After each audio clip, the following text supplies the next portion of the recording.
All right, welcome to a new episode of Waiting in the Sky with TJ Starman. I am your host, TJ, and I am very excited for this episode because we're talking two of my favorite topics in general. One being Grand Theft Auto, specifically Grand Theft Auto 5, the state of Grand Theft Auto, the trilogy remasters and the reception to that. I've been playing a little bit of GTA 5 for the PlayStation 5 recently. So I brought in a guest who is actually coming from the UK, and that is Fatter Than Most from. Uh, he's going to be joining us and kind of talking through Grand Theft Auto and our experiences with the series, and he shares an amazing outline for what GTA 6 could and, in my opinion, should look like. So definitely check out that segment if you are a fan of Grand Theft Auto. I thought it turned out really well, and it was a great conversation all around. The other half of this episode is probably centered around my favorite topic, which is Spider-Man. So the timing didn't work out to do a Spider-Man No Way Home segment on any of these episodes because we kind of started picking up steam after the release of that movie. But I absolutely loved it. Spider-Man is my favorite superhero, and I love superheroes in general. So being able to talk about Spider-Man side characters with InfernalGriffin, who is making his return appearance, as well as Benjamin X, an old roommate of mine from Omaha. It was great having that conversation with them. So we talked about our each individual top 5 lists of Spider-Man side characters that we would love to see in a live action Spider-Man movie in honor of the release of Morbius. So great conversation. If you are into all of the kind of nitty-gritty Spider-Man characters, we got some deep cuts in there too, some really funny ones as well, surprisingly. I think it's a great conversation for, especially with the way that Marvel has been really pushing the Spider-Verse storylines in general between No Way Home, obviously Into the Spider-Verse, the first one, and part 2 is going to be coming out as well. And also the Sony's just fearlessness with cranking out, Spider-Man character products between Venom and now Morbius. And apparently Craven is also rumored or confirmed at this point as well too. So definitely a nice, deep, nerdy conversation there that you'll want to check out. But in addition to those great segments, we obviously have to lead off the podcast by giving our audio producer Richard the floor with the dick pic. So Richard, how are you doing today, and what are we talking about? Oh, just a lot of sleep deprivation going on, and I'll tell you why. I recently have been playing this game called Tunic that is absolutely amazing. And it came out just a couple days ago. It's right now, I believe it's on Xbox, Game Pass, and PC. Don't quote me on that because I think it's also out for the PS5 and I just don't realize it. But it is how would I describe it? It's kind of like Link to the Past and Fez had a baby, and then Dark Souls was also like the midwife. That's like the best way that's honestly the best way to describe it because it is just such an absolute perfect marriage between the three styles of gameplay. And for those that don't know, in Tunic, you start off as a little tiny fox and you kind of just wake up on this shore. You don't really know what's going on, but you walk around and you kind of realize there's this person trapped somewhere that you need to basically free. And you do that by collecting 3 things. That's kind of where it really uh, gets its oh, what's the word I'm looking for? That's kind of where it resembles Link to the Past the most, is in terms of progression. Because without spoiling anything, I'll just say it kind of has a collect 3 things, then alternate world kind of thing going on. Okay, okay. Yeah, if I mean it. I am in the Discord for the developer, or I should say the publisher, but they've got channels. They've got Tunic General, Tunic Spoilers, and then Tunic Deeper Secrets. And I have been hanging out in that Deeper Secrets channel for the last 5 days. staying up till like 3 or 4 a.m. trying to help these guys solve the puzzles that we've uncovered, and it's just absolutely crazy. Like, without going into too much detail, um, I'll mention a few vague hints. First of all, the Golden Path is probably the best video game puzzle to ever exist. And in addition to that, the in-game language I is readable. I'm not going to tell you how, but you can read it, and once you do, a lot of dots start to connect, and that from there it gets real meta. And that's all I'm going to say about it because you got to discover it for yourself. It is so good. And this game has been in development for the last 7 years, and I want to say it's almost kind of bittersweet because it's like Andrew Schuldice. He spent all this time developing this game and just tuning it up to what he wanted it to be, and we're just tearing it apart. Like we're already a week in, and I would say that we've got pretty much 90% of the puzzle solved. I would hope, but I don't know. I kind of feel bad for the developer almost because it's like you make this big adventure to be solved, and it's like we're solving it, but are we solving it too quick?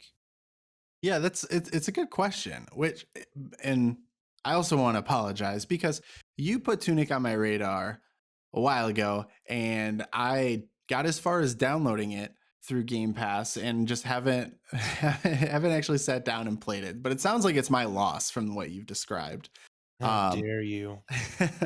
but yeah, no, so puzzles in games, like it is hard to kind of find the best, level of challenge versus, reward and ease of completion, because you want to make something that is challenging enough that it feels very fulfilling when you get to the end of it.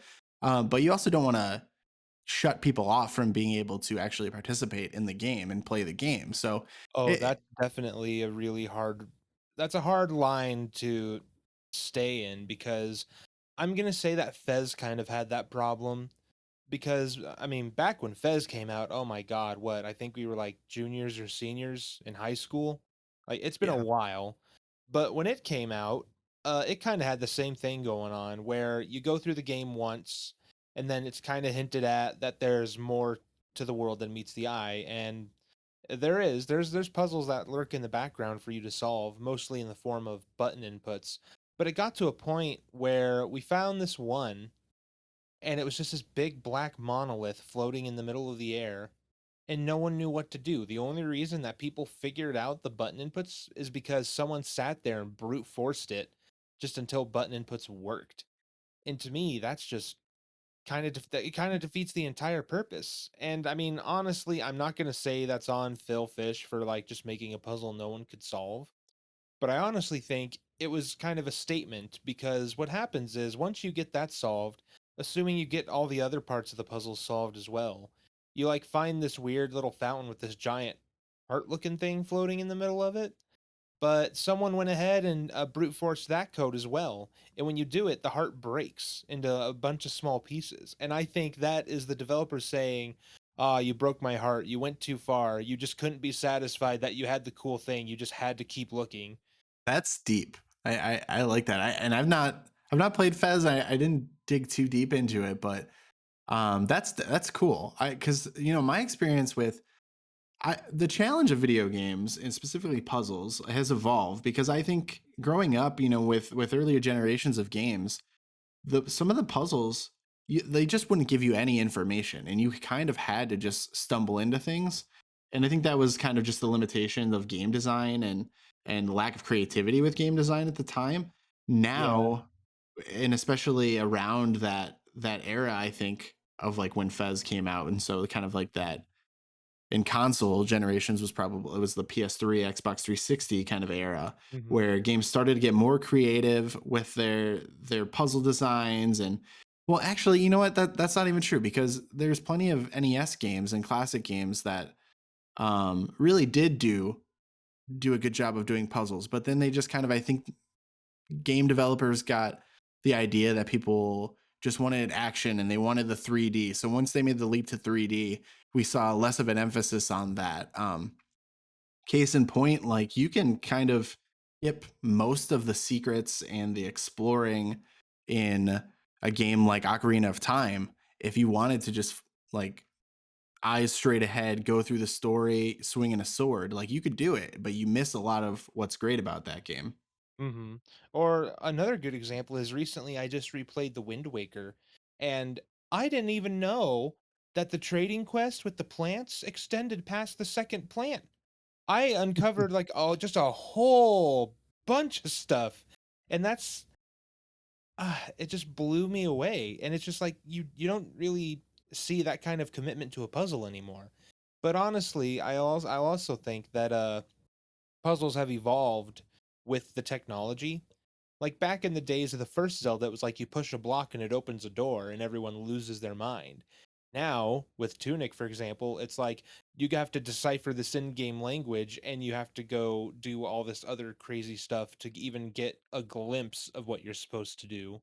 Yeah, so there's a fine line like we discussed, but it's so fulfilling when you can figure that stuff out. And the other obstacle in modern era is that obviously if you want to find the solution, as long as one other person in the world has figured it out, like it's available online and usually immediately. Like we've got Mhm. gaming news outlets that do walkthroughs with their preview copies, and so they publish them on the day of release of games. So it's like from day one, you can pretty much have the game spoiled from you, not only just story but puzzles as well. Yeah, which is bull, which is absolute bull. I mean, I hate that so much.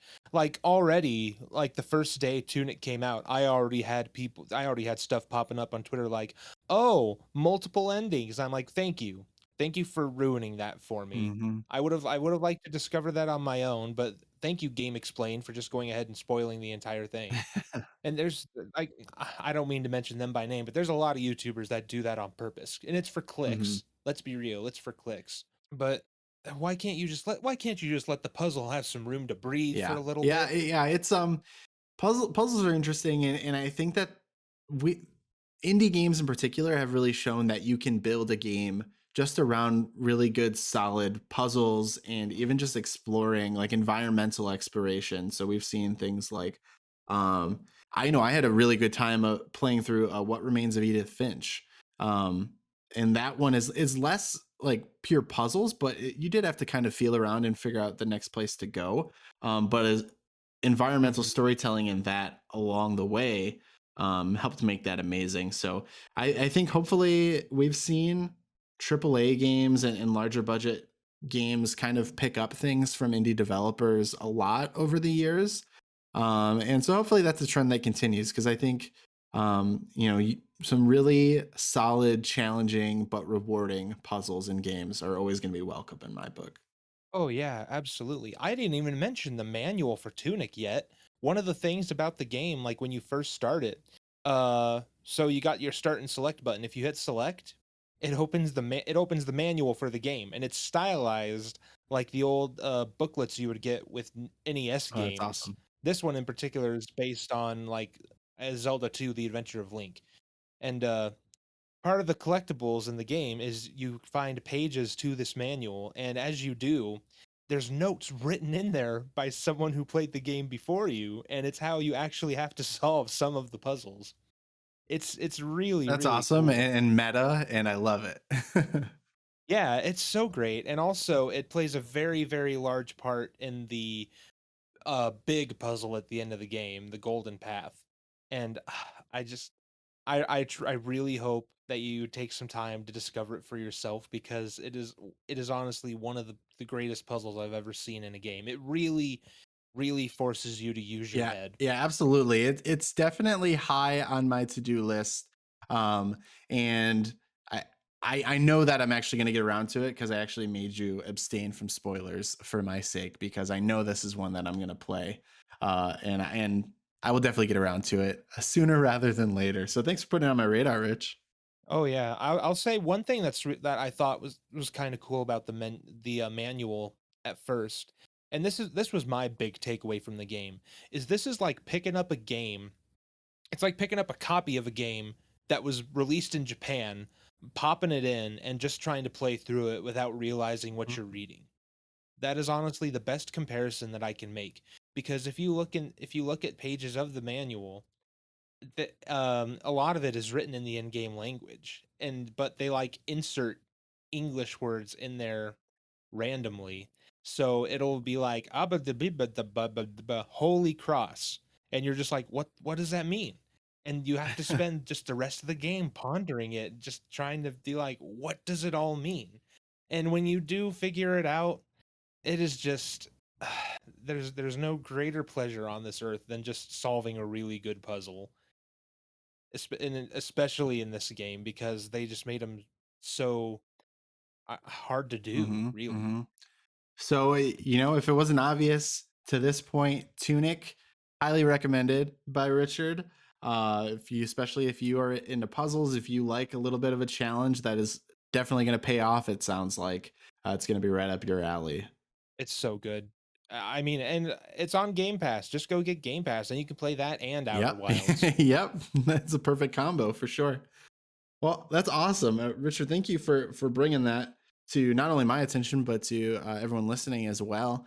Um, Tunic is definitely one that's going to remain on my radar until it's I've actually played it for sure. But yeah, so let's kind of pivot a little bit into the rest of the episode here.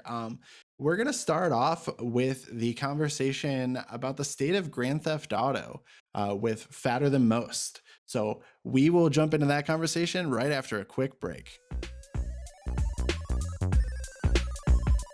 All right. So we are going to be talking about Grand Theft Auto, and I needed someone to bring in who had a little bit of experience with this series as well. Obviously, just a global phenomenon at this point. So it wasn't hard finding someone. I had to go digging around in a Facebook group.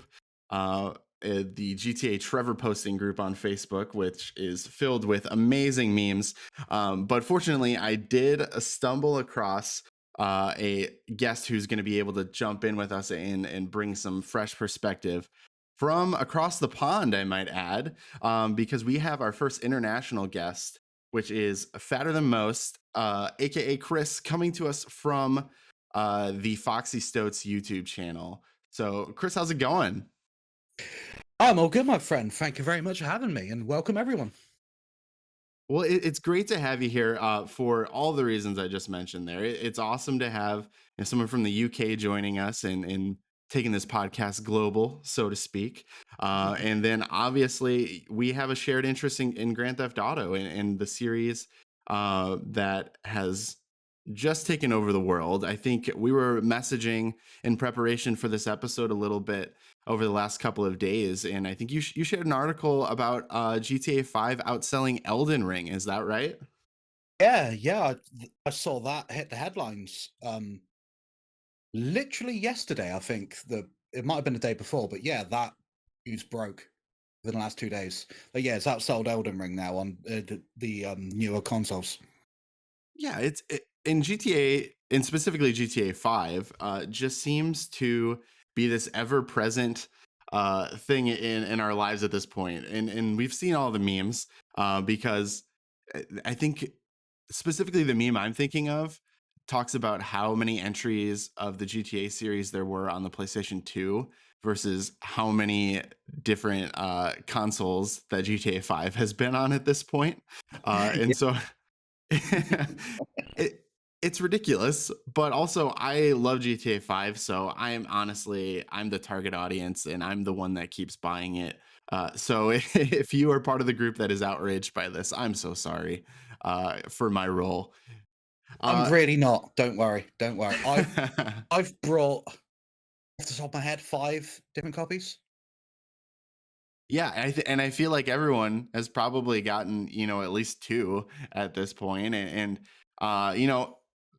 I don't contribute necessarily to the GTA Online economy, and so that's where I kind of have taken my step back, and that's my stance. That's my where I'm planting my flag and saying, "Hey, Rockstar, I'm not giving you any of this money until GTA 6 exists."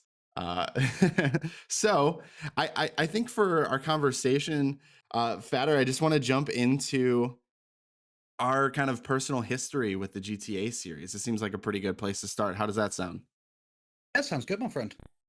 Awesome. So take it away. What was the first GTA game that you played?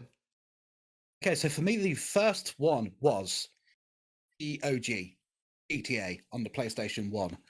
But we didn't even have the game at the time. It was me, my two brothers.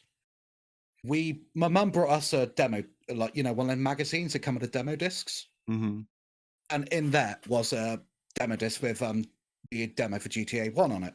And it was basically, it was a 15-minute, you could do what you wanted in a game, but at a 15-minute timer. And we would just play that over and over and over and over again. I mean, one brother would have a go, he'll hand the controller to the other one, hand the controller to me. I would just be there all day, passing us around, just going over and over again on these 15 minutes on the first GTA. It was amazing. We've never seen any game like it before. Yeah, that's the like that classic PlayStation 1 era of demo discs that oh man, the nostalgia from that is amazing. But yeah, you came in with the OG with the top down GTA. Um, that's impressive because I'll tell you, I got started much later. My first exposure to GTA was I watched my cousin play Vice City. I maybe got a couple of runs with the controller at that point, but not much because I was pretty young at the time, and so my mom and my aunt would have probably killed us both if they knew. And then my first actual game playing was San Andreas, because I was then aware of GTA from watching my cousin play Vice City, and then when San Andreas came out, I was like, oh, I got to get a hold of this. And so yeah, I was still pretty young playing that game, which I don't think my mom really knew the full extent of what you could do in that game, and if she did, I absolutely would not have been playing it. That's for sure.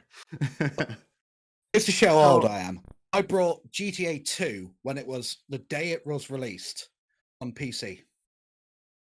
That's how old I am. But well, it's good. annoyingly, It's good. it didn't work on my PC because my PC wasn't good enough to handle it at the time. Mm-hmm. I was Yeah, everything heartbroken. was a little bit more complicated back then, wasn't it? Yeah. So, any standout games from the series? Obviously, you've played them all, it sounds like. So, any ones that really stood out to you for whatever reason? All but the second London expansion I've played. The ones that stand out to me, obviously GTA 3, because that's a game changer. That changed the open world game. It's historic. People say it hasn't aged well, but I disagree. It's still a fun game to play, and it is just historic. The best in the series for story wise is San Andreas. The whole CJ redemption thing and whatnot. I absolutely love. But the best one to play for me is GTA 5. But just modern controls, modern handling and whatnot is just the easiest to get hold of. But there's not one I hate. Yeah, so I think similar to you, I generally had pretty good experiences with the series as a whole. San Andreas, I agree, has a really great story. It was years. It wasn't until the PS4 remaster that I actually beat that game because I kept getting caught on the toy airplane mission on the PlayStation 2. And so I Did you gave not know up at the on that. time that was optional? It was optional? Yeah, you don't have to beat the story. You don't have to do the zero missions. Oh my gosh, I did not know that, and you just blew my mind. The one, the one I couldn't do, and I can never do on the PS2, was flight school. I sucked at flying. I still do to this day. Mm-hmm. No matter if I'm playing Vice City, San Andreas, GTA 5, I can't fly. I'm useless.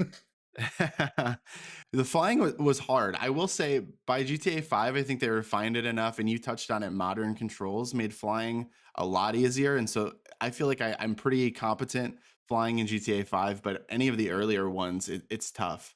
The other big standout for me in my experience was GTA 4, because I was in high school at the time, and I replayed that. That was the first story mode that I completed. I replayed it multiple times. I played the expansions with The Lost and the Damned and The Ballad of Gay Tony. So GTA 4 is definitely one that stands out to me. But yeah, I mean, as much as I love GTA 4, you can't really argue that it's. Some people try to, but I don't think you can argue that it's better than 5.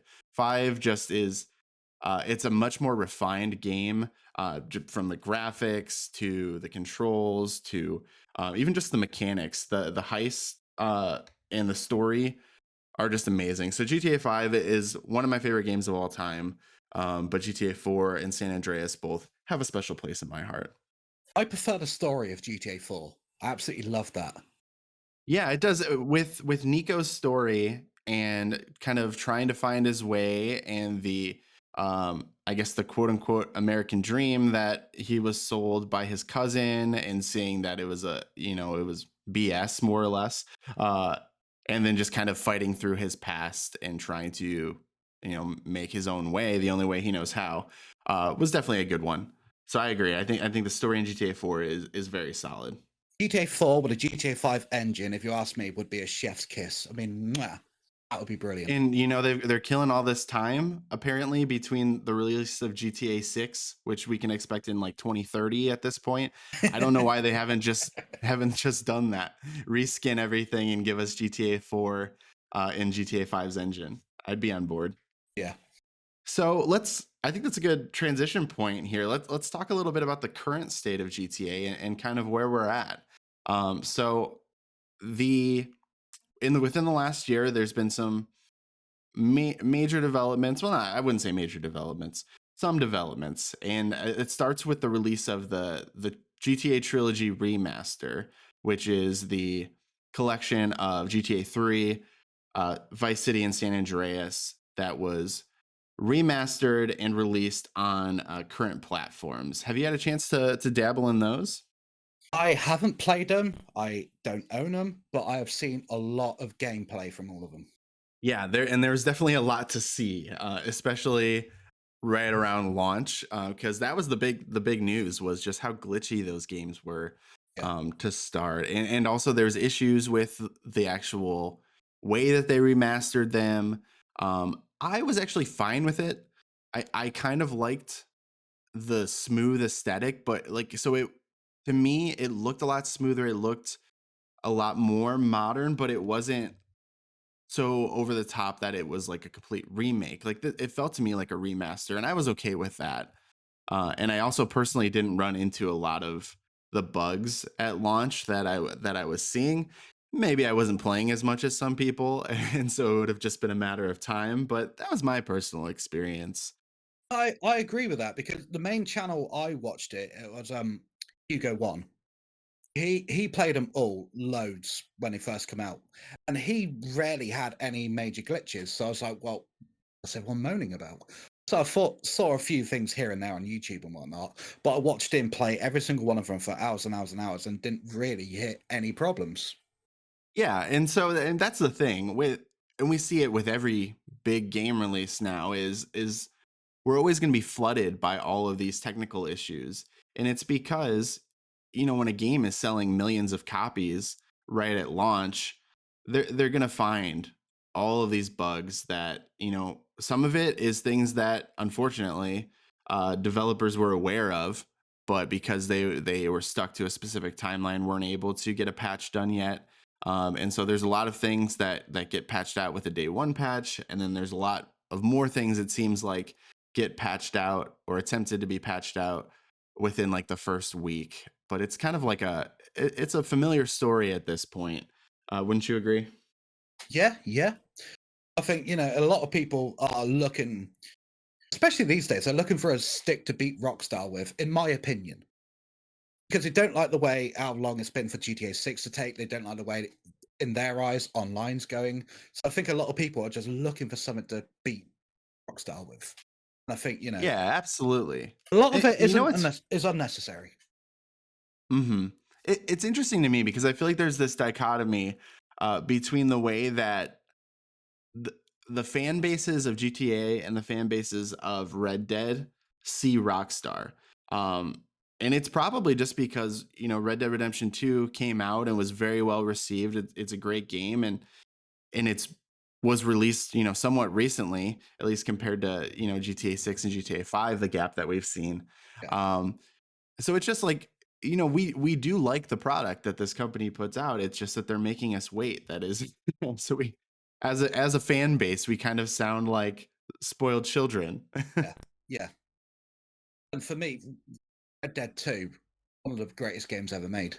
I mean, the look of it, the way it plays, the greatest story Rockstar's ever told was Red Dead 2. I absolutely love that game.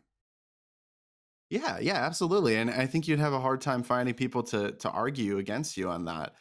So which is why I'm pretty content with waiting for GTA 6 because I'm pretty confident that it's gonna between what I've seen with GTA 5 and what I've seen with Red Dead 2, I'm very confident that GTA 6 is gonna be a stellar game. So I know that it's not just because of development time that we're seeing this delay. It's also because Rockstar is still milking GTA 5 for all it's worth. Yeah. And like that's less than ideal, obviously. But at the same time, I am confident that we're going to get a quality game in GTA Yeah. 6. And I'm more than happy to wait for a great game than them rush an adequate one. Yep, yep. Because then we run into, like the Call of Duty situations with, yearly releases and, they Cyberpunk and vary stuff in like that. quality. Cyberpunk, Or they rushed Cyberpunk, that. exactly. That was a mess. Yeah, for sure. The other thing that has been a recent development was GTA 5 for next gen consoles releasing on the PS5 and uh is it Xbox Series X? I don't have an Xbox, so the name is killing me. I think it's Series X or something. I don't know. I haven't got around to getting one yet, but it's something like that. Yeah, so basically GTA 5 released again on the new generation of consoles, which is to all of memers' delight. I've had a chance to play a PS5 version a little bit, and I gotta say my first reaction, and I know Richard can attest to this, was yeah, GTA 5 is still a great game. It's even better when it's running a lot smoother with better frame rate and consistency on a PS5. So better hardware with a great game equals a slightly improved game. Um, Yeah. Yeah. Beyond that, I don't really have too much to talk about with the next gen release of GTA 5. Because as I admitted, I'm not a big GTA Online person. The big thing though is if you do have a PS5 or an Xbox Series X, you can play GTA Online for free. Yeah. So that's kind of a development that came with this recent release. If you are a GTA Online person, or if you at least are curious, like there's your entry point. Just know that they're obviously going with a free to play model. So all those shark cards and and whatnot are going to be shoved down your throat as soon as you log in. Yeah, but it's the thing. You don't have to buy shark cards. For me, on my Xbox One profile and on my PS4 profile, I'm up to level, give or take 150 on both. Never in my life have I brought a shark card. I played the game. That might sound like a novelty to some people. That might sound stupid to some people. But I just, I sat there, I played the game. Yeah, there's something I needed. And like 3 times payout on missions, 3 time payout on this, 3 time payout on that. All right, I'll play that for a couple of hours. You grind it a little bit. I grew up, again, I'm an old man. I grew up grinding. I play Final Fantasy VII. I run around in circles for like 10 hours, leveling up like Knights of the Round so I can beat bloody Ruby Weapon. If anyone has any idea what I'm talking about. Do not get us started on Final Fantasy because I can tell you we will literally be here for 4 hours. So let's transition here because I think this is the major point I wanted to get to with you here. It is GTA 6 and kind of the expectations that we have for it and our hopes that we have for it, so to speak. So you were mentioning before we started recording, you kind of outlined exactly what you're looking for in GTA 6. Is that right? I have an idea what I would like it to be. I'm not saying this way it has to be, or else I'm not going to buy the game, or it's going to be shit, anything like that. I just have an idea what I would like it to be. Perfect. Well, why don't you share that, and then I'll kind of pepper in my own thoughts as well, where fitting. Okay, I think it should be set in Las Venturas, the Las Vegas style place, and Right. start with because I think it is about time that GTA had a female protagonist. Is that the right word? I think so. Yeah. Yep. Yeah, I think it's about time GTA had a female protagonist. So what I would do is a sort of a Bonnie and Clyde scenario. You start with a young couple living in an outskirt little desert town on the outside of the city, and they start, they rob the little shops, they rob in shop, whatever and whatnot. And over the story, they progress to getting bigger jobs, until finally the main one, getting a crew, hitting a casino, and they go from there. I Sorry, I carry on. love this. I love this idea. Because that was another thing that I had kind of on my wish list is I do think it's time for a female protagonist. I also like personally I kind of liked the idea of swapping between characters in GTA 5. I think they could do that again with GTA 6 and it would be fine. I wouldn't do more than 3 characters, but I think you could Oh, do no. 2 or 3 and it would work out pretty well. Las Venturas is a great idea. I actually had totally forgotten about it until you mentioned that it's Las Vegas. So I know that I played there. I know it's in San Andreas. Is it in any of the other games? No, just San Andreas, as far as I know. I'd be in like Okay, GTA yeah. 1 or 2 or something. Well, it's funny because I actually went to Vegas for the first time this past October, All right. and my experience with Vegas was pretty much from Ocean's 11 and also from playing San Andreas and seeing Las Venturas. So it was Same as actually me then. surprisingly accurate for a PlayStation 2 representation of it. So I'm all on board because it also sounds like you would still kind of stick with the heist mechanic established to great success in GTA 5. Is that right? Yeah, and I think that it was, you could choose in GTA 5. You could choose your 2 ways of doing it. I think that could be fleshed out more. I think you could choose your 2 ways, and then you choose. All right, we're going to go in quietly, so we can either do it this way or this way. I think there are so many different avenues you go around the way you do it. So, like when you For sure. finally get to this big job of taking on a casino, you can go like down so many different paths. Yes, It's and replayability. I think that's exactly what we need in this new release, especially because, I mean, you got to think at this point, it's not coming sooner than like 2024. So we're still at least a couple years away. And I think if we really take advantage of modern hardware at the time of release, you could easily do something like this, Yeah. where you provide a lot more player choice. There's a lot more variety. You mentioned replayability. I think that's perfect, because in GTA 5, they did build in some of that, but it was very limited, like you said, where we almost have simulated choice, right? Where we think Yeah. that we're making these in-depth choices, like even for sure in the story mode. I'm sure that online it's a little more branched out with like crew members and stuff, but in the story mode, you really have like, 2 or 3 crew members you can choose from at each position and each Yeah. role. And it really doesn't impact much beyond like you might make a little bit more on the heist. And Yeah. so I think rolling out something that was a little bit more in depth along those lines is a great idea for sure. Let's go with the Bureau raid. Basically, if you choose firefighter or you choose going for the roof, you end up in the same corridors, shooting the same people in the exact same place. Mm-hmm.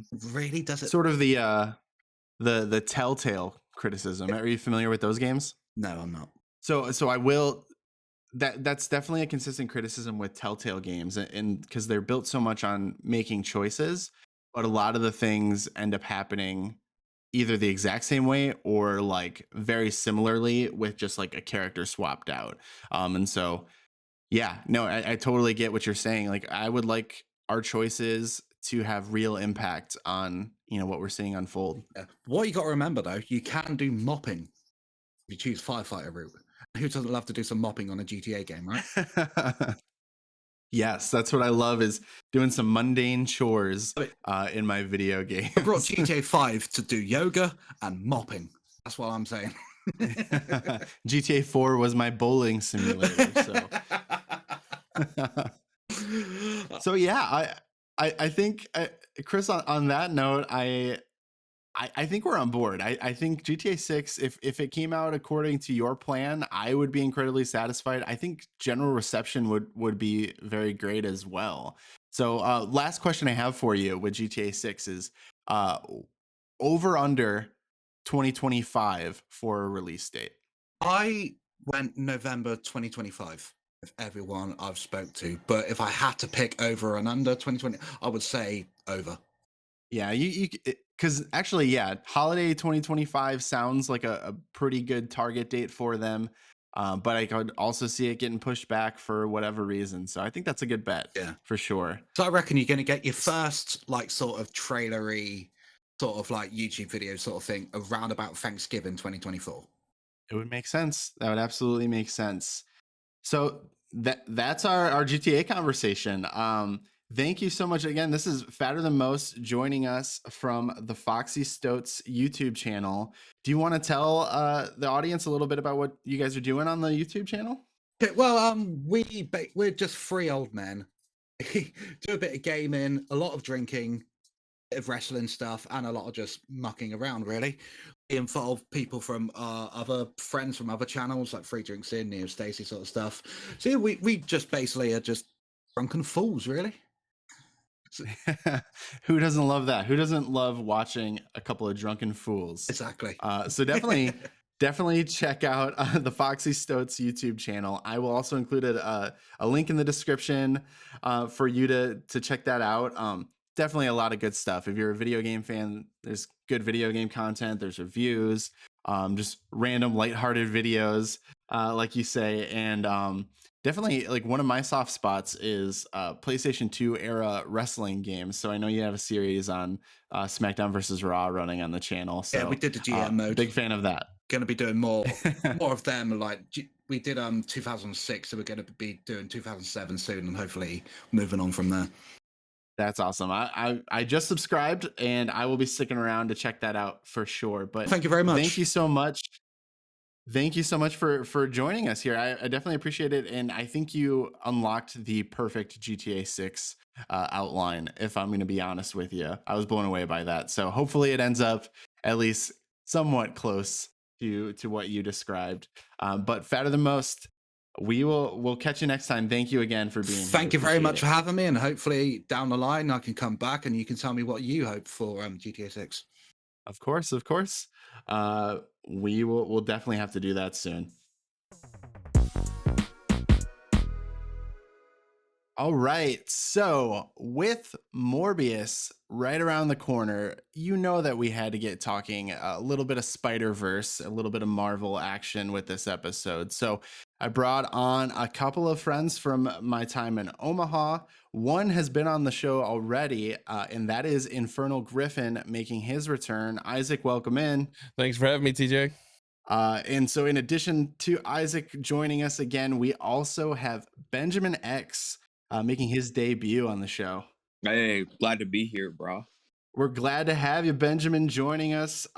So obviously, Morbius is the next big step in what has become this wild, outrageous web of a universe around Spider-Man.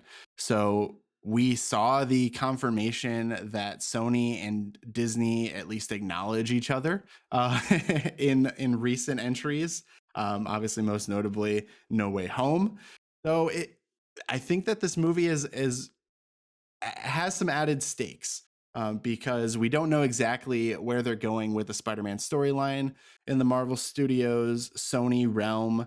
And also Morbius is kind of an obscure character that they decided to make a full-blown movie about. So what I decided would be a great talking point for us on this episode is creating top 5 lists of Spider-Man side characters that we would love to see in a live action movie. And the one caveat is they can't have already appeared in a live action movie. So these would be the most anticipated to make a debut appearance. Do you guys want to talk about just like your experience with making this list? What was it like for you? Let's start with Isaac.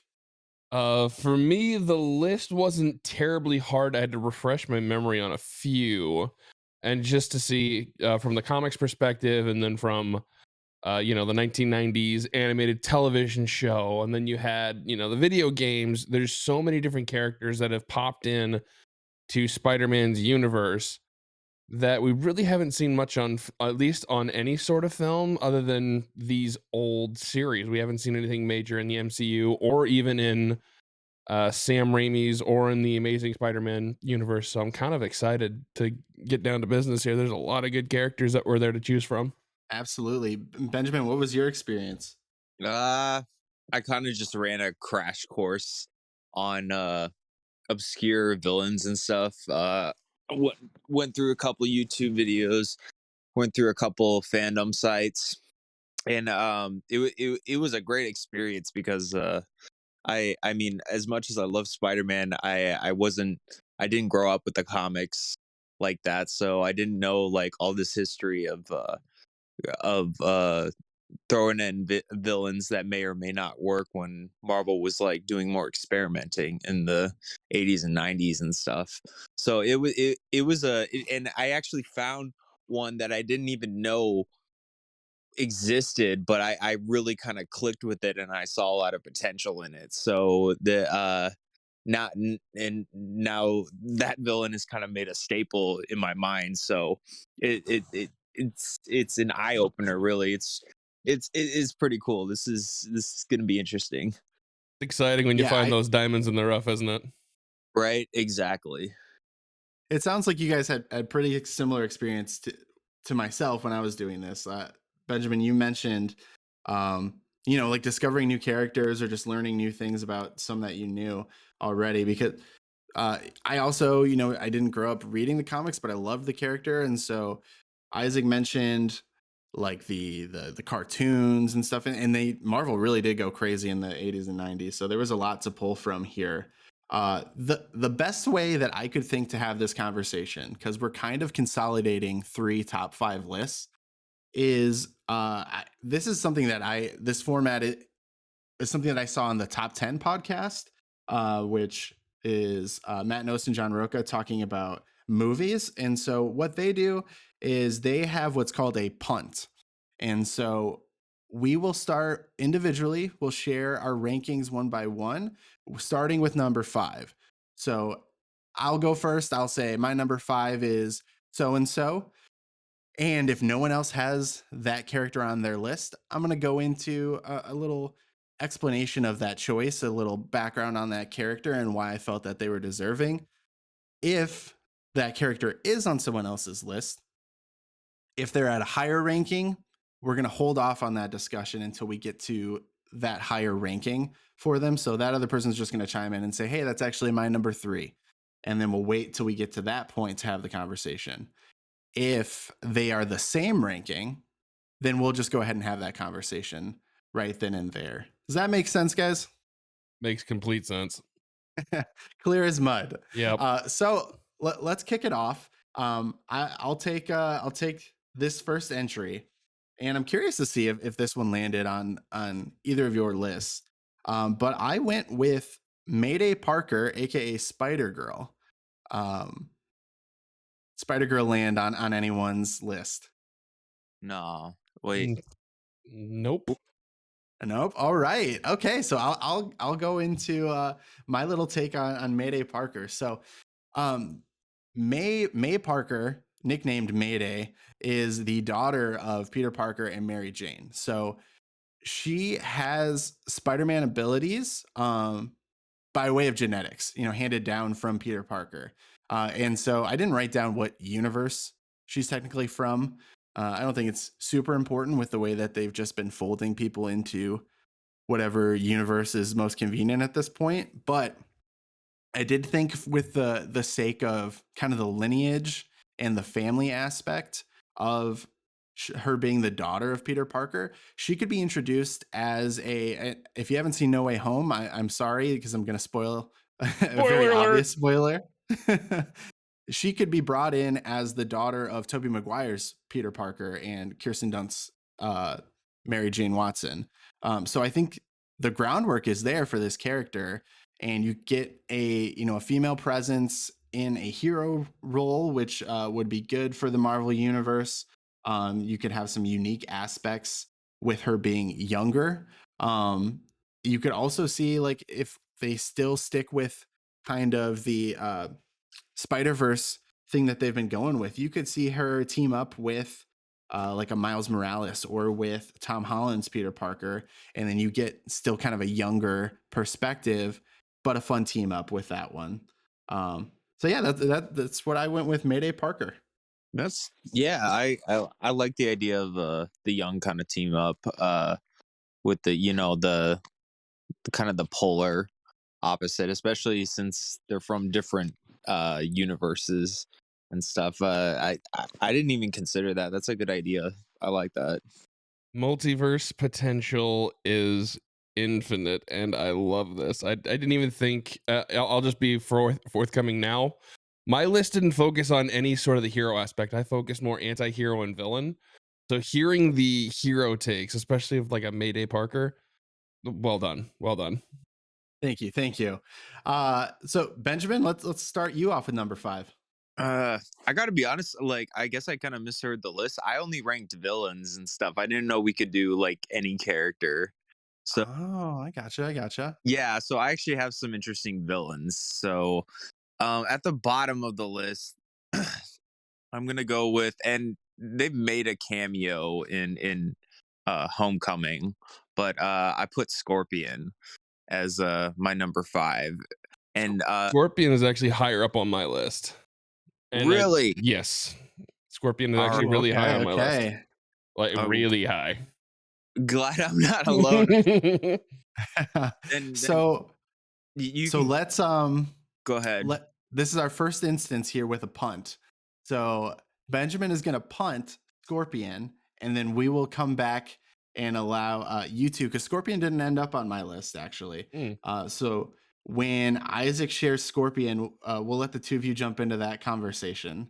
I mean, I'll just be honest. Scorpion's my number 1 for at least for anticipation and things like that. There's a lot with Scorpion that I love, and there's a reason. Talk about spoilers. All right. Yeah. You can clear some things up I've had about him. Oh yeah, later. you bet. Yeah. So good. Yeah. Moving on then. Moving on to Spoiler McSpoilerson.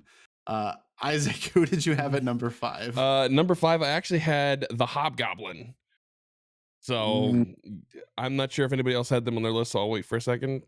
It was just an honorable mention for me. But yeah, it would have been the same for me, because we've had Ned Leeds, obviously through these 3 Marvel Studios, but we've not had Hobgoblin. Yes, and there's been different obviously iterations throughout the comics and through the TV shows of Hobgoblin, but the one obviously that most comes to mind for me was from the 90s cartoon. I'm not sure if it was still Ned Leeds there or not. That's the one thing I do not recall off the top of my head. But that was the initial build for the Green Goblin, both in the comics and in the television show. So that's kind of how the Green Goblin eventually came into being. They fed one into the other. It was the same type of suit. The glider and the bombs and everything was all the same. And that's what initially fed to the Green Goblin, which is why I'm kind of been at least a little bit disappointed in Marvel's choice not to use Hobgoblin at all, especially when they led so hardcore in Sam Raimi's trilogy with Norman Osborn's Green Goblin right out the gate. Yeah, I think that's a good choice.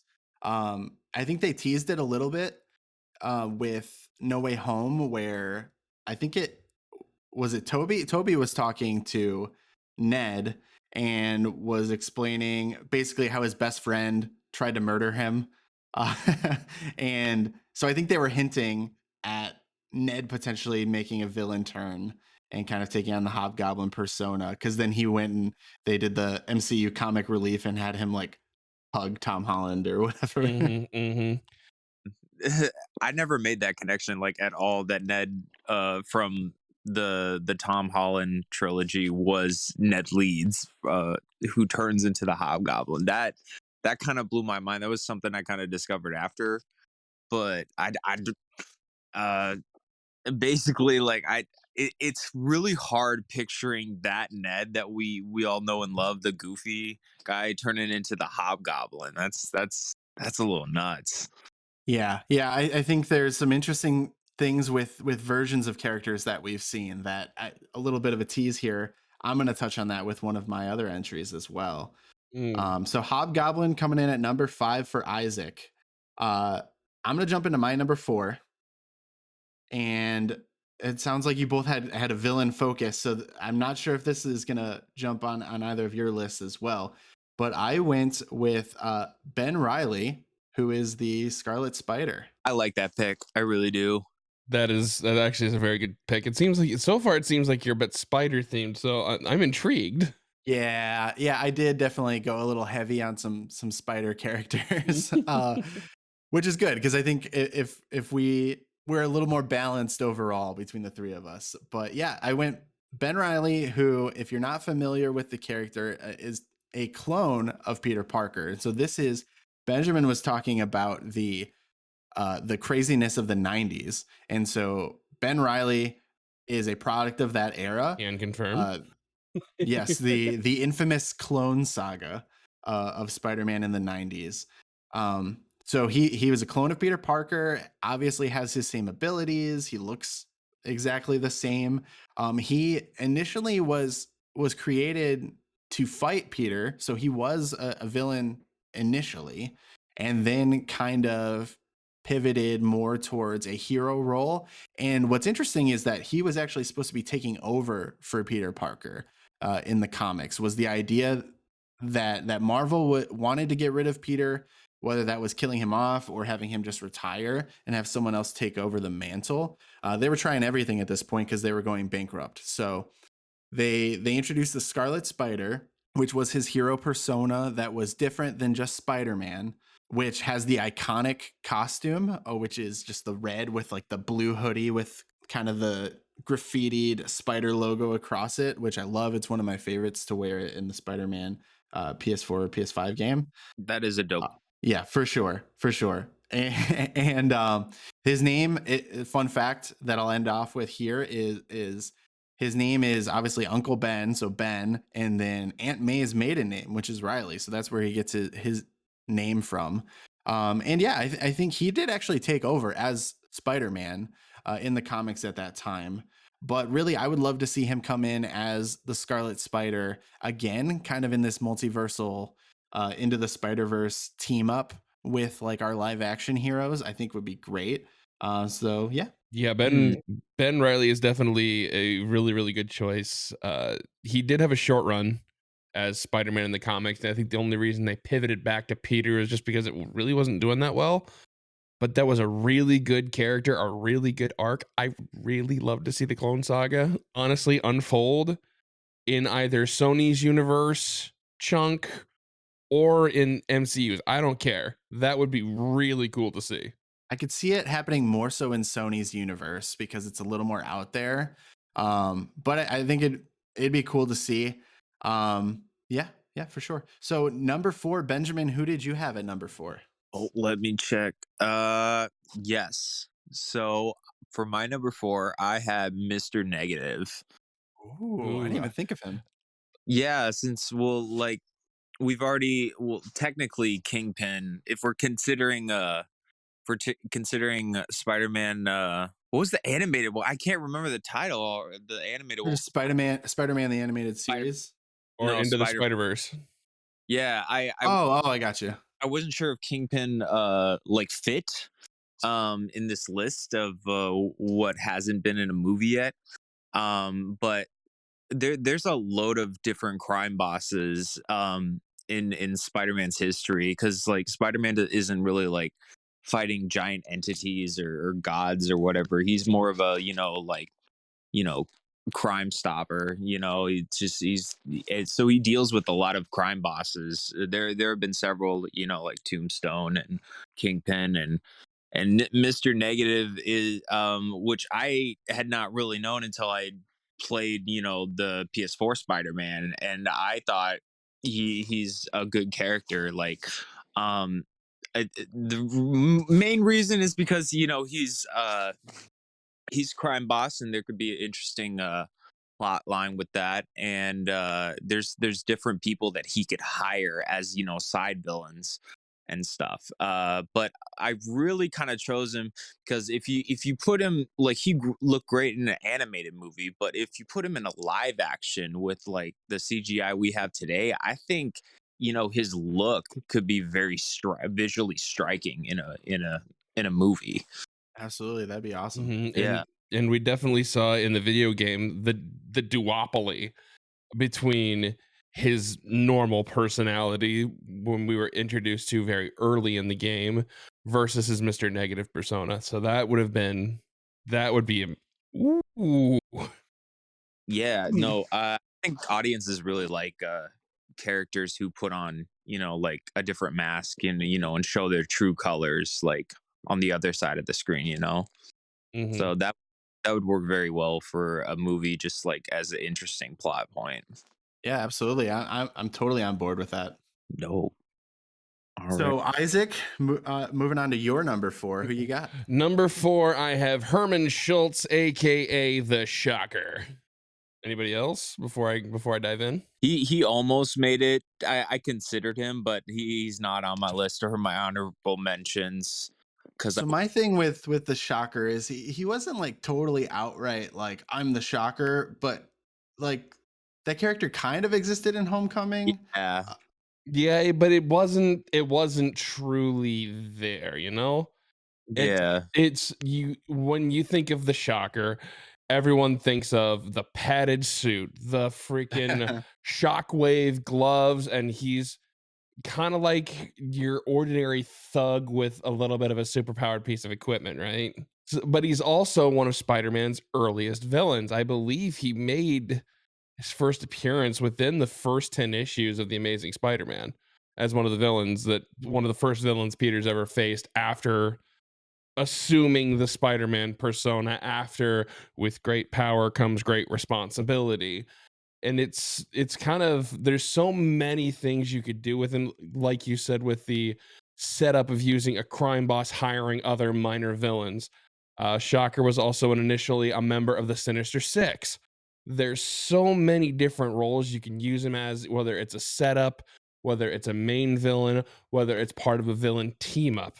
There's just so much you can do with the Shocker, and I really haven't seen either Disney or Sony utilize that to the full potential. That's exactly how I put it. They haven't utilized him at all, and yeah, he's definitely fits that role of like the hired help who runs amok in the city and causes a lot of distraction and takes up Peter Parker's time while like a bigger storyline is kind of unfolding in the background. Yeah, I remember the Shocker in the Spider-Man 2002 Yes. PlayStation 2 game, where you're like fighting him in the subway. Mm-hmm. So yeah, I think it could definitely work if they had like, maybe it is an alternate universe version where he is fully decked out, like full comics Shocker. I could totally get behind that for sure. Well, not to mention all the funny quips that could be involved. Are you kidding me? Just Oh the my God. traditional Spider-Man quips that were thrown at face. yeah. Yes, exactly. All of the jokes that Spider-Man is known for, and especially the Tom Holland Spider-Man, I think has done it the best, which is the little quips, the jabs. Mm-hmm. It would just I'm sorry. it would just Did you be so not much like fun. Did you not like Tobey Maguire quipping at Bonesaw? That's a nice shirt. Did your husband make you that? Toby's was adorable. He didn't do it enough, in my opinion. I think I agree. it was Toby also was cast like he was what, 26, 27 when he initially got that role. He was a little older. Mhm. Now I know Tom Holland's not exactly young either. He just looks like he's a 12-year-old. But but to me it always seemed like the younger Spider-Man's game was just like trying to figure out a way to get into these guys' heads. So it was quip, quip, quip, quip. I thought Andrew Garfield actually did a better job of that than Tobey Maguire did, and I think Tom Holland has surpassed them both. I think they've just gotten better with each iteration, realizing, wow, we've just underutilized that. But yeah, quilt face, pads, like it looks like he's got freaking shoulder Michelin pads. Man. Yeah, Michelin Man. He looks like he's got shoulder pads. You think he's not gonna take freaking advantage of that? It's like, What are you from? Where'd you come from? The Prada store? Something like that, you know? Hmm. How'd quarterback routes go? So, all right, now we're up to number 3. My number 3, and I have a feeling this is gonna show up on your list as well, and that's Black Cat. Same That was rank. mine. You both have her? Yep. I had her as number 3. I had her as number 3 Yeah. also. Oh my gosh, the universal number 3. I love this. I love this so much. This is good. All right, so I'll chime in a little bit and then let you guys explain your rationale here too. I think Black Cat is the perfect next love interest for Tom Holland, and I think it lines up great with where No Way Home leaves him, in the fact that like he is going to still love Zendaya's MJ, but she doesn't know who he is. So they're not going to have that relationship. And it's going to open the door for him to form a relationship, much like we've seen with Black Cat in the comics, in the games, in the animated series, where it's kind of this, it's more of a, it's more of just like a sensual relationship that they have, where it's not as deep as like his love interest with like Gwen and Mary Jane. But I think that that's, with the way that Tom Holland's character is now growing up, I think that he's primed for that type of relationship. And then for the moral complexity of her being a cat burglar, essentially Marvel's Catwoman, to Spider-Man's Batman, which we just saw on screen. I think we're primed for that relationship, and I think this is almost inevitable at this point. What do you guys think? I think exactly what you were just saying here, especially like after No Way Home and like how much, Tom Holland's Spider-Man has been through. Like he's kind of like, I think he's like in that mindset where he's focusing on being, a hero, and he doesn't really have much of a social life anymore because everybody has forgotten him. So like, you know, I mean, so he meets a love interest, while he's doing his thing, and it is kind of that older, kind of more mature, uh, type of central relationship you were talking about, and I think that definitely fits like for Tom's age and just like how much we've seen canonically. But yeah, I mean, my reasoning for putting her there is because she's been everywhere but the movies at this point. And yeah, she was in Amazing Spider-Man too, but like I said, well, Marvel and Sony like to put in cameos and sometimes just not do anything with them. I mean, due to whatever circumstance. So I definitely think, she's proved that she can work a lot in like, the games, comics, and the animated series and stuff. So yeah, she's a great choice. She needs her movie spotlight. You want to talk about an underutilized character within the Spider-Verse. If Black Cat isn't somewhere within the top 3 of that, I don't know what to say. You guys have already hit on it. Like it already sets up with the MCU universe. I thought this set up great for 04 Spider-Man 2, when Tobey Ooh. Maguire's Peter Mhm. Parker and Kirsten Dunst's MJ were kind of having their little rocky chunk of the early portion of the relationship. But what happened in there? Not a whole lot of nothing, basically. Well, I would say, But Isaac, to that point, it was, I think they should have done Felicia Hardy, Black Cat, in place of Gwen Stacy in Spider-Man 3. It would have made much more sense. Yes, that's what I mean. Like the setup was there in 2, where you could have at least dropped a hint, or at least I thought they did. I don't know. Maybe this is just my brain going back to when I was 12 years old, thinking, "Ooh, they're setting up Black Cat here," and then they used Gwen Stacy in Spider-Man 3 instead of Felicia Hardy. But Felicia Hardy, in and of herself, is a heck of a character, has a heck of a backstory. There's so many different ways you can actually use the Black Cat backstory, because there's bits and pieces in the comics where it's related to Captain America's super soldier serum as well. So you could tie in that chunk as well as all of what we know and love about Black Cat's charm. She's got that super soldier enhanced flexibility, a little bit extra strength. I mean, how else do you think those cat claws were climbing up a wall like that? You can't exactly just kind of be, Yeah, flimsy and one last thing on Black Cat before I think we can move on to number two. I think that's a good point. I didn't know that about the Captain America serum thing, but I know not everyone has dove super deep into the Disney Plus series, but on Falcon and the Winter Soldier, like they made the Captain America serum like something that was accessible. So like they could totally do something along those lines in the MCU.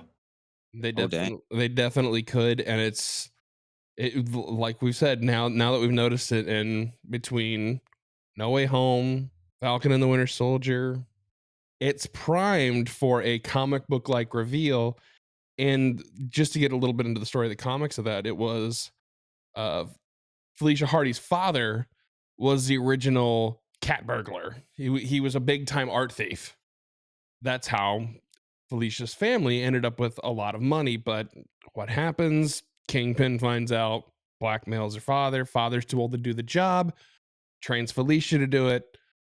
Felicia does it, gets captured by Kingpin's goons, or maybe it was the government. I forget which. There's been a couple iterations, but then that happens with the super soldier serum, and boom, she's a better cat burglar, and she can actually go back and forth between a black cat persona because Felicia Hardy's hair is not naturally white. It's not naturally white. I believe it's blonde. I believe, but the transformation sequence is what made it white. She could shift between her black cat form and her normal form. Yeah, I think because I'm nerding out, I am going to jump in with just one more thing, and then we'll transition. Nerd out harder. Because the MCU loves to do this thing where they kind of tweak relationships and storylines, origins from the comics just a little bit in ways that make sense for the most part. I think if we were able to see some sort of connection between Felicia Hardy as this cat burglar with the Prowler, which we saw Aaron Davis played by Donald Glover in Spider-Man Homecoming. Like if he became the Prowler and like maybe what if they were partners? And that's part of the origin story of Felicia Hardy. Like it would make a lot of sense.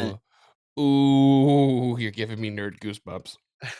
and I would love to see more Donald Glover in the Spider-Man movies. Mm-hmm. That'd be awesome.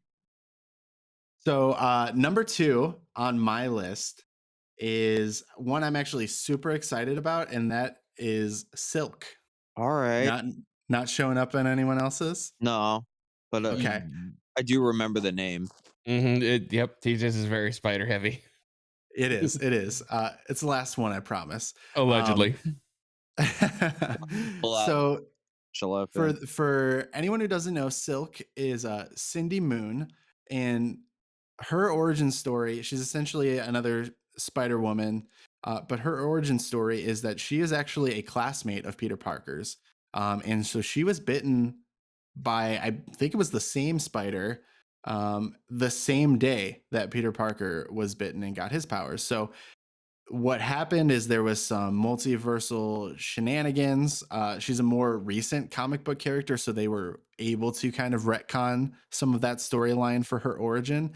And so I think she like kind of sheltered and hid away for years. And so the idea is that she was always around, but she wasn't, which is the best way to retcon things.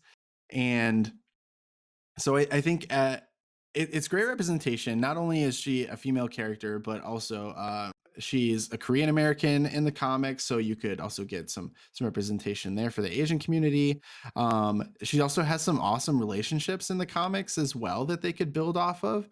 So not only was she classmates with Peter Parker, but she is also like frenemies with Black Cat, so that would tie in perfectly. And also dated Johnny Storm. And so we know that the Fantastic Four is coming in soon. You could have that as a nice little nod to the comics as well. Have the Human Torch and Silk maybe hit it off at some point. So I think Silk has a lot of potential, and I'd love to see it. She sounds really cool, honestly. Yeah, I think I've glossed over her a couple times. The name definitely seems familiar. That's a good choice. Yeah, it's And it's definitely. another one. Oh, I'm a sucker for the costumes, and her costume is also awesome. yeah, Right. I should have figured you for a costume sucker at this point. But yeah, Silk's character, it is more recent. I think it's been primarily within the last decade or so that she's really gotten exposure. And that could really, really work. It could work well. It could obviously multiverse shenanigans. You never know what's gonna happen. Not bad. Totally. Benjamin, your number 2. All right. So here's the character I came across that I had no idea was even a thing, but I personally saw a lot of potential in this villain, and that is Spot. So Spot is I forgot I don't know what his actual name is. Spot is this real obscure Spider-Man villain that basically back in the day he's got a white costume and a bunch of black spots on him, and his power is all those spots on his costume are actual portals that he can pull off of him and use to transport himself or other things and stuff.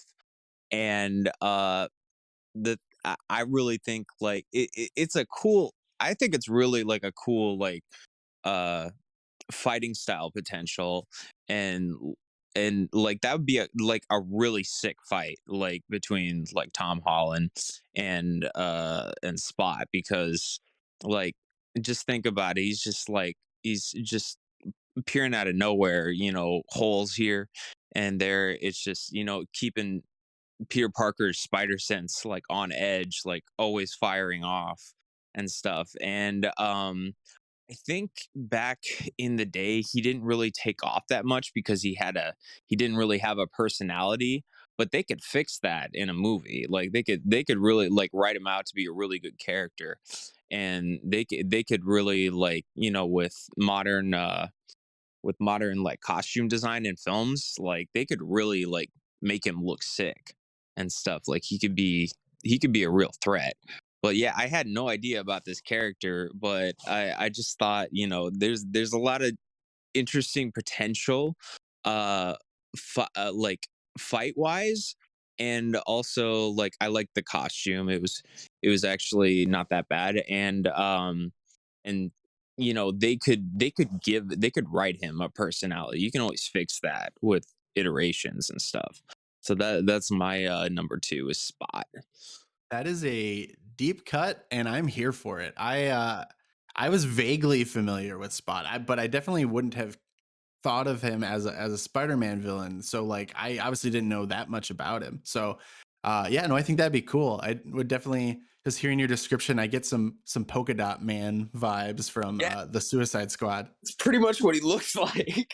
Yep. Of course, I decided to go diving on the internet just to see, like, okay, because like I had a faint idea of who it was, and you could do a lot. You could actually set it up with just his base character. Like he might not even have to make an appearance in a movie for maybe like a film or two. It could be a little bit later, but he was a scientist initially working for Kingpin, and Yeah. then an accident happens, as it seems to with all supervillains. And yeah, the spots on his suit end up being more or less interdimensional transport devices that fists and whatever he can hide in. He's got an amazing story, and that could easily be a very, very interesting build villain to like a big bad in a trilogy. That would work really well.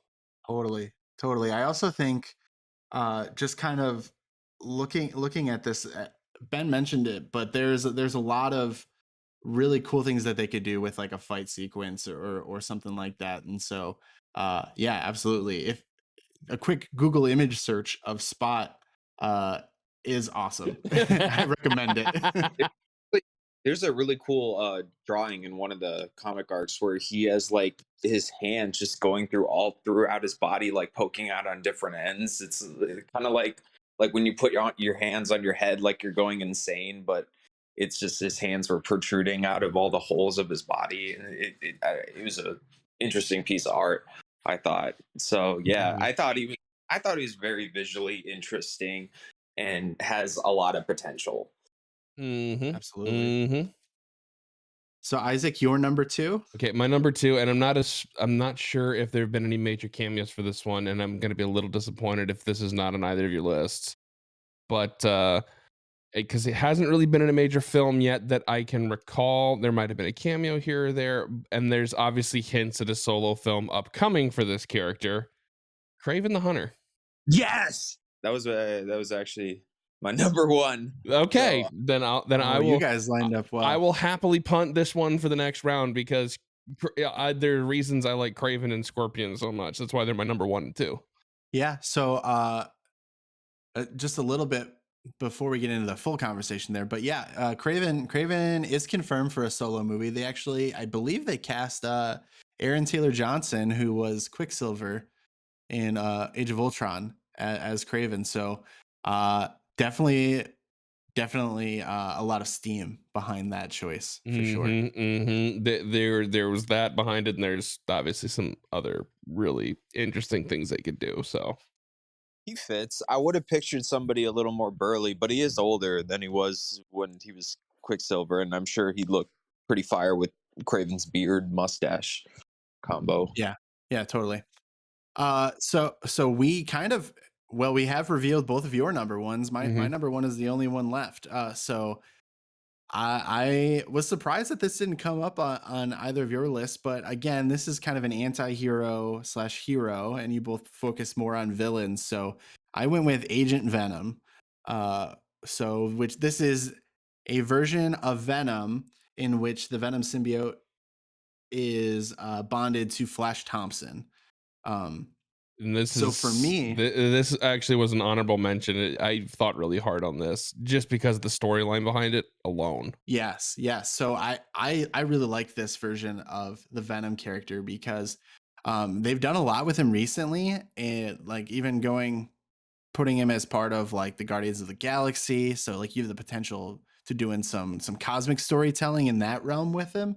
But I already made a callback to the Raimi Spider-Verse already, but I would do this again because I would cast Joe Manganiello as Flash Thompson. I would take his Flash Thompson and make him Agent Venom because the storyline of Flash Thompson is that, or of Agent Venom, is that Flash Thompson, who was the high school bully, goes on to enlist in the military. He ends up being a part of like secret like strike force, and then comes back and he's a war hero. But I believe, if I'm not mistaken, and Isaac, it sounds like you maybe have some better grasp of the comics than I do, but he's injured. IED takes his legs. Yes. So he's obviously injured pretty bad, and so what the solution is to save his life is he bonds with the Venom symbiote and becomes Agent Venom. So he's been portrayed as an anti-hero. He is largely heroic. I think standard Eddie Brock Venom is more of an anti-hero than Agent Venom is. Agent Venom is more heroic, but it's cool because he isn't the standard Venom that you know, because he also still uses like military garb and things like that. So in a lot of ways, he kind of has some Spawn vibes as well, because he'll like use guns and stuff, but still obviously have the symbiote powers. So I would love to see that. And having seen Joe Manganiello as Deathstroke in the Justice League post-credit scene, I think he could definitely pull off a badass Agent Venom for sure. I just for the actor pick alone and the universe pick, it would be a perfect little tie-in if they wanted to go more multiverse shenanigans, because of exactly the storyline, and because the original Sam Raimi Spider-Man was 2000. That's when they were graduating high school, and then what happened? 9/11, enlisted in the military. It would work so well within that Tobey Maguire chunk of the Spider-Man universe, and I'm a little sad. Like, I thought maybe they could have done that with, if Raimi would have ever done a Spider-Man 4 initially, that would have been one heck of a storyline, because they did introduce Venom, but it really wasn't that great of a Venom. But Yeah. We don't talk about Sam Raimi Venom. Yeah. We don't. There's two things we don't talk about, and it's Bruno and Topher Grace Venom. I have a sound alert for that, but I don't want to use our soundboard here. All right, so we already revealed your two number ones, but it sounds like let's jump into the Craven conversation, which was Benjamin's number one. Yeah, no, I definitely pick Craven because he's first of all, he's a visually striking character. Like you know, he wears this giant lion's pelt, I think, for his vest. It's cut down the middle. His facial hair is on point, and I just really like the idea of the ultimate like big game hunter and Spider-Man being the ultimate game. I think that's a great storyline. Like having him like show like especially like have Tom Holland go against like some older guy who's like absolutely ripped and trained and just ready for a challenge. And I think that'd be an interesting like young man versus middle not middle aged but like older experienced man kind of rivalry. And like yeah, he has like so much personality too, and potential. That's why I just think he's like so potentially is such a great choice. I mean, and he's been in a couple of games. I think he was like in the Amazing Spider-Man 2 game. I did not play that one, and he was in the animated series. And yeah, he's a great choice. I really think he's just one of the more interesting villains that you kind of want to root for in a sense. And yeah, so that's my take on it. Okay. Isaac, you had Craven as your number two. Yeah, between charisma, strategist, and hunter, just those three characteristics alone would make him one heck of an interesting villain, let alone just having an interesting film, which they're probably going to, I'm guessing with the film they're going to be doing for him, which is going to be the next one in the Sony universe after Morbius. I'm guessing they're going to dive into the origin story, which is obviously he was, I believe his origin is either Russian or Eastern European. I forget completely. I know it's Slavic. That I know for sure. Yeah, I think And it was Russian. yeah, and he was just a big game hunter. So he'd hunted all the biggest game around the world, and then he gets injured on a hunt in Africa. A shaman nurses him back to health, and he gains powers from it. It's not obviously anything to the degree of like spider powers or super strength or anything like that, but it's more agility, better endurance. It's a little bit above. It's not quite superhuman, but it is above the normal human. There's a healing factor involved and whatever. But that would be such an interesting story and just an interesting dynamic because they didn't start as enemies at first. They weren't enemies at first. And that very well could have been Craven's game of just getting to know your prey and just setting up the confrontation, which is what I believe it was. And it is just the story arcs between Spider-Man and Craven the Hunter are some of the best that were ever drawn and ever written. Well, besides my Scorpion take, but that's I'm saving that for a minute. Yeah, so I think like I said, I think that they have confirmed a Craven movie is in the works in development right now. What I would love to see is it take place in the Amazing Spider-Man universe and Andrew Garfield as the Spider-Man in that one. Ooh, yeah, that could work. I think an early 20s to mid 20s Spider-Man against a Craven that's say late 30s, early 40s. That would be really interesting. That would actually be ooh, I like it. I like it. So something else you like is Scorpion, obviously. Isaac, so that was your number one. Benjamin, was that your number 4? No, it was 5. Oh, that was your 5. All right, let's let you go first, and then we'll let Isaac gush a little bit. Well, yeah, that's smart because the reason why he ranks so low as number 5 is because I'm not really familiar with his personality like at all. So I couldn't really vouch for him or put him higher. But I visually like the design of the character, and green's my favorite color. But like the idea of the scorpion as the bigger rival to the spider, just in that sense. Mhm. And he's been in like most of the games, even from like the early, I think it was 1999, the N64, PlayStation, Dreamcast Oh game. yeah. Yeah, I think that's where I first found him. And then he was in that 2000, was it 2002 or 2003? Probably 2003. The game on the PlayStation and GameCube. Yeah, the Spider-Man the movie, the game. Yeah, he was in that too. I remember seeing that and I recognized him. And I know he was in like Amazing Spider-Man game. I did play through that one a little bit, and that one kind of made sense because they had like these human hybrid, human animal hybrid villains, and I thought that was a good play on changing it up. Instead of just having them all wear suits like themed around animals, they were actually like genetic experiments from Oscorp, and that was interesting.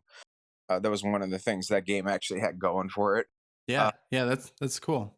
But yeah, I like the design. I like, he's bigger. He's got the tail and stuff. It'd be very interesting, like fight style. Absolutely.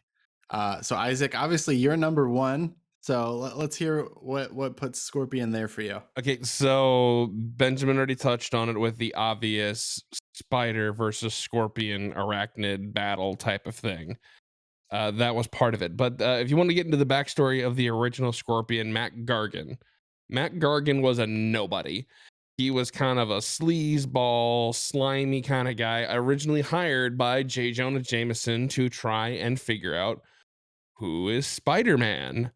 So that's kind of what happened there. And then eventually couldn't really figure it out, but like Peter could figure out, is this dude tailing me? What in the world's going on?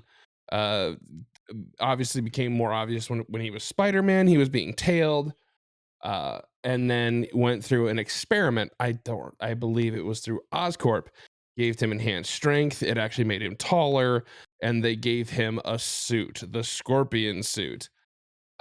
Scorpion, in and of himself, is one of the again another early villain, just like Shocker, but also has that early connection not only to Peter but to the Daily Bugle, J. Jonah Jameson, Oscorp. He is just not exactly a good team player for a lot of these elements of the Spider-Verse.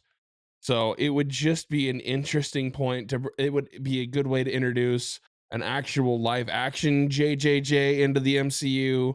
It would be a good way to introduce Oscorp and their machinations and their shenanigans when it comes to experiments on humans. Would be an interesting way, other than obviously the spiders. Uh, there's so much you could do with that storyline, and just Sinister Six setup and all of that. Yeah, There's absolutely. a lot you can do with it, because obviously he was part of the Sinister Six of the PS4 Spider-Man video game. He's been a founding member of the Sinister Six in the comics. It's just, there's a lot you can do with Matt Gargan's Scorpion. And even if you don't want to go that route, there's been an iteration of Scorpions in just about every iteration of the Spider-Verse. That just tells you how much of a staple that Scorpion is. Yeah, and they did introduce Matt Gargan in Spider-Man Homecoming, and they kind of teased it. Yeah. And he was much more menacing than even Vulture was. Yep. And they haven't paid off on that yet, but there is a lot of potential for all those reasons that you guys both listed there. I think another interesting point to be made is they might actually have Matt Gargan take on a different mantle before Scorpion, and that could be Venom. Because he has been Venom in the comics more recently. Exactly, That actually would be, and he's a more vicious Venom, a much more vicious Venom. He feeds into Venom's rage complex a lot more than Eddie does. Yeah. And they So could, and with that, then you could transform Eddie into anti-venom. of course, of course. Yeah. So because we saw the symbiote obviously be left behind from Tom Hardy's Venom at the end of No Way Home. That was a post-credit scene. So that they're going to do something with Venom in the MCU. I don't know that they'll necessarily want to start with Eddie Brock. And I don't think they can use the MCU's Flash Thompson as Venom because he's just too much of a nerd. So I think Matt Gargan would be a good starting point of the characters we've seen existing within the MCU version of Spider-Man. I'm totally on board with that one. And to go along with that, another one of those mutilation accidents happened to Mac, and that's why he became Venom. And I believe it was for, no, it's not the Thunderbolts. It's oh God, what's Norman Osborn's group? The Dark Avengers. Yes, I didn't think it was the Dark Avengers. I the- thought that was too much on the head, but apparently that is what it is. No, and they've actually been building towards the Dark Avengers as a sub storyline in the TV shows and in Black Widow. So they've hinted on that with like these evil versions of like Captain America in U.S. Agent. We have Yelena Belova from Black Widow. Exactly. So they could totally bring in Matt Gargan as Venom and join that team as well. It would make a lot of sense. I like that. So we had a couple of let's kind of just put out the honorable mentions here because we want to make sure people know that we did our homework. We considered everyone. I mentioned one of my honorable mentions was Hobgoblin because he's been kind of teased a little bit, very subtly. So I didn't want to consider him for that. The other honorable mention I had was Miles Morales because while it wasn't live action, he was the star of the Spider-Verse, and obviously they're already have the sequel to that. So like he is being represented on screen, just not in live action. And they did hint at him as well in Homecoming with Aaron Davis talking about his nephew. So like that seems inevitable, and so that's why I didn't really consider him for my list. What about you guys? And any other honorable mentions you haven't mentioned yet? I also had Hobgoblin as an honorable mention, but with Willem Dafoe's reprise as Green Goblin and stuff, I wasn't sure if we were all goblined out or something. But yeah, I mean, just his character is a little more interesting to me because he's basically it's the same experiment and serum that Norman Osborn did, but he basically curated it to get rid of the insanity side effects. So I mean, that could potentially make him a lot more dangerous in a sense. Or Absolutely. Mm-hmm. Yeah. So Isaac, did you have any? Well, I did have Agent Venom was definitely one of those for the anti-hero side. Then I had two villains that we've kind of seen cameos of already, but we haven't seen them fully developed on screen.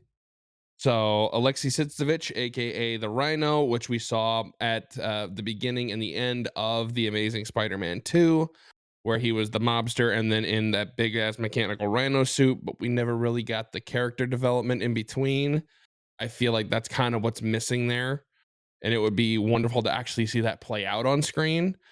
And then one that we had a little bit of a discussion over, Kingpin, who we've seen in the side series of Hawkeye, at the very least make an appearance. And obviously he made an appearance in the Netflix Marvel shows, but he hasn't made an appearance as a big bad in the films themselves. And honestly, I can't wait for when Vincent D'Onofrio retakes that mantle on the big screen and it's just, I'm the Kingpin, what you gonna do about it? Right. Yeah, I want nothing more than to see Spider-Man and Daredevil team up to take him down. Oh, Yeah. there is nothing more that would give me more nerd pleasure than that. And that sounds wrong, but it's all right. No, there's nothing wrong about nerd pleasure. In fact, I think we should end on nerd pleasure. Oh, wait, I have one more honorable mention I totally skipped over. I only named Hobgoblin. You guys are gonna get a kick out of this, but have you guys ever heard of a villain called Kangaroo? Yes. No. He is such an oddball, but I like it. That's why I threw him in there kind of as a Oh boy. because he's got In the comics, he kind of looks like He-Man, a little bit with the hair, and he's he's got like I think I don't know. I kind of like glanced over his backstory, but I think he trained in Australia. He took up boxing and he trained with kangaroos. And if I check what He can just hop. no, he's got in. Yeah, he can actually like hop like larger, like than the average human, because of his training. And I think if I look at Wikipedia, the Frank Oliver version of Kangaroo had his natural abilities enhanced by Jonas Harrow's implants connected to his nervous system, giving him superhuman strength in his legs and the ability to leap great heights and distances. And he was trained as a professional boxer. I it's That would just be fun. yeah, And it's out there. I know maybe he could be a side villain, like as a joke, like for a scene, but I thought it was just so ridiculous. That would work. Yeah, I just thought it was so ridiculous. I had to like put him as an honorable mention because that's just so Spider-Man versus Kangaroo. Yep. Yeah, I stand corrected because I think kangaroo is the way to end this conversation. As much as I want to talk about like my entire list of honorable mentions, I stuck to my major two. There was a couple more that I'd love to see, but I'm not sure if I'm hoping we get to see them. It obviously fills into more of the criminal element of Spider-Man, but I think we gotta end on Kangaroo. Kangaroo is just fun. Of course. Well, I don't think I don't think we're gonna see the Spider-Man machine slow down at any point soon at this rate. So Good God, I hope not. looking forward to it. So yeah, Morbius is dropping. I mean, the day this episode releases. So I'm sure all three of us will be checking it out. Definitely going to do a review episode. You both are welcome to hop on with me for that one. I'd love to have you if you're available. But yeah, guys, let's get out of here. Anything you want to plug before we leave? Benjamin, what about you? I have a SoundCloud, but there's nothing really much uploaded to it. But stuff will be coming later in the year. So I'll throw you a link to that. So look forward to some. I got some weird stuff. I have one radio show posted when I was in college, and I have a weird movie soundscape kind of sci-fi clip that I posted. But more stuff coming in the future. So that's all I have to plug. Cool. Yeah, definitely check that out and stay tuned for what's to come. And then Isaac, obviously, as InfernalGriffin, still rocking on Twitch and YouTube. And where else can people find you? Yep, definitely at the twitch.tv/InfernalGriffin for all my gameplay and what have you. Obviously, any good moments I will be getting pulled out and put over onto YouTube. I don't have my own specific link yet, but if we get to that 100 subscriber threshold, we can get there. But you can also find me. I've got a Facebook page where I post when I go live with the streams and when I post my YouTube videos, as well as on Twitter. Everything's the same handle across the way. So I would appreciate anything and everything y'all see fit. And TJ, I appreciate you guys having me on once again. It's been fun, and I would be happy to join for the review. Yeah, absolutely. You guys are both on the recurring guest list in my book. It was a great conversation. Happy to have you both here, and I really appreciate you being here. Yeah, thanks for inviting me on, TJ. This has been awesome. Yeah, I could definitely do this again. Good to hear. All right. Well, we are going to take a break, and we're probably going to go watch Morbius in the meantime. But we'll catch you next time. So yes, that was a great conversation with Benjamin and Isaac about Spider-Man. I couldn't have asked for more. I mean, even just the way that we ended it, we thought nerd pleasure was the ending note we wanted, but it was only to be bested by Kangaroo, a super deep cut of a Spider-Man character that if he did show up in a movie for more than like a 5-minute throwaway scene, I would probably lose my mind. And I don't know if it would be a good or a bad way, but super thankful to those guys for giving us the time to have that conversation. I'm looking forward to Morbius. And I've seen some not great things as of recording, but hopefully going in there with lower expectations, it'll live up to some low expectations or surpass it.